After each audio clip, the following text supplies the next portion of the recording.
A new project is underway at BNIT to develop our ability as a learning organisation. Let's explore why this is important, how it will help you and your faculty, and how you can support it. Professional communities build knowledge capital of an organisation. In today's knowledge society, knowledge capital is an organisation's competitive edge. What is the BNIT's collective knowledge capital and where is it kept? Let's understand what knowledge capital is so we can answer these questions and some more. Knowledge capital is the value in ideas, which means that sharing information equals sharing power. It is the know-how that results from the experience, information, knowledge, learning and skills of the individuals in an organisation. So where is BNIT's collective experience, information, knowledge, learning and skills? Largely at the moment, it's in the minds of our individuals. Why does this knowledge capital matter and why should we make it accessible for everyone? Knowledge capital is the competitive advantage an organisation has in the new knowledge economy. To effectively capture an organisation's knowledge is to effectively capture our competitive advantage. Of all the factors of production, knowledge capital creates the longest lasting competitive advantage. Knowledge capital is an essential component of human capital. We build knowledge capital by facilitating a central location for knowledge and encouraging individuals to interact in a way that their knowledge is captured for future use within the organisation. It's also about making their knowledge accessible.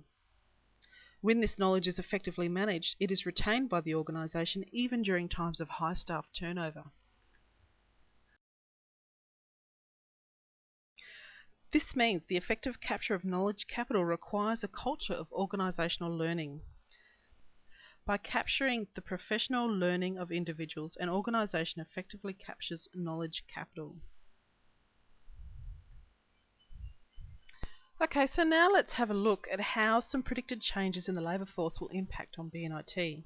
Then we can look at how capturing knowledge capital through collective professional learning, we can build a competitive edge for the organisation. The following statistics are provided by the HILDA survey, the Oz Retirement Survey and the Australian Bureau of Statistics. These changes will impact greatly on the BNIT labour force.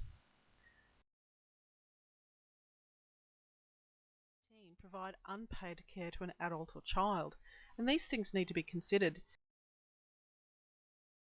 This shift in the labour force demands that we become more savvy at capturing and retaining our knowledge despite labour force movement. So how will professional communities address these issues?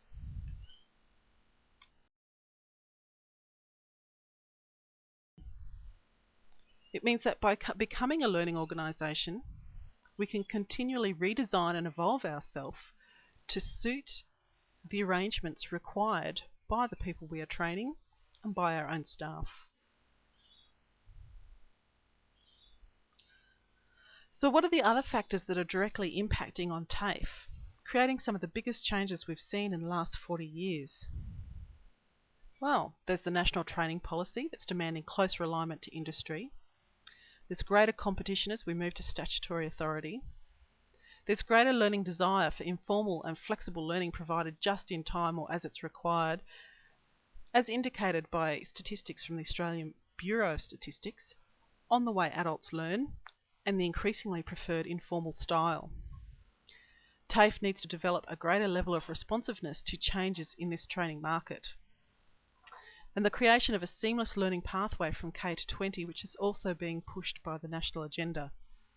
This means we need to create some strategic relationships with both schools and universities. The project hopes to achieve a few new and innovative things. While we already do some of these things to some extent, they do tend to occur in isolated pockets or silos. The Professional Communities Project hopes to build greater connections between those isolated pockets within the Institute, to align people and to facilitate more rapid responses to change through more effective communication and relationships with external bodies.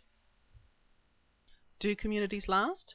Some people will be thinking, I've heard about community projects before and they never last. That's because they do not focus on the core values of a community, the collective knowledge stemming from existing relationships. This is about people, not technology, and it's about identifying those communities of value that already exist within the organisation, provide them with greater support, and valuing them from the top down. Any community will experience a series of phases before the community takes a life of its own. It's important that the core community groups are aware of this and can nurture the community through these cycles. This is the pseudo-community, in which it's quite forced because the core community needs to drive engagement. The chaos community, where people are asserting their opinions and the core group needs to try and rein these opinions in. The emptying community, where opinions can be shelved while people listen to other people's opinions. And eventually we will see an ongoing life of that community. This will take a core community some time to drive this. Let's look at the engagement levels of the community through these phases. It's natural for communities to experience peaks and troughs in engagement. Effective community leaders will be able to create events that encourage the peaks of engagement and will be able to organise events to appeal to their audience. There must be something in it for everyone. Communities will be made up of three key groups of people. The core group will drive the engagement.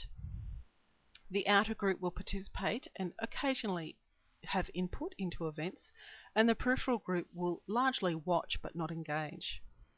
The core purpose of that core group is to reach out to the outer group to try and encourage their constant engagement in the community, and to reach out further to that peripheral group to inspire them to have some input at some point.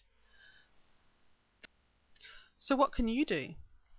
In a leadership role, your support is crucial to success. Professional communities traditionally fail when the support from the top does not occur.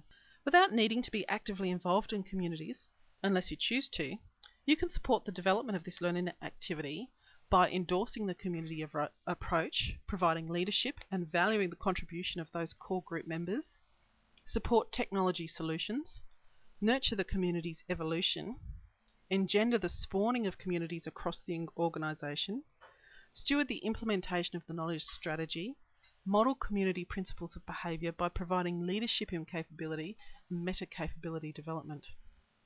We'll be looking at three types of communities. We'll be looking at engaging external bodies through teacher-to-industry engagement. We'll be looking at engaging external bodies through student-to-industry engagement. And we'll be looking at our own internal capability development through internal relationships, both between teachers and administration and staff across the organisation.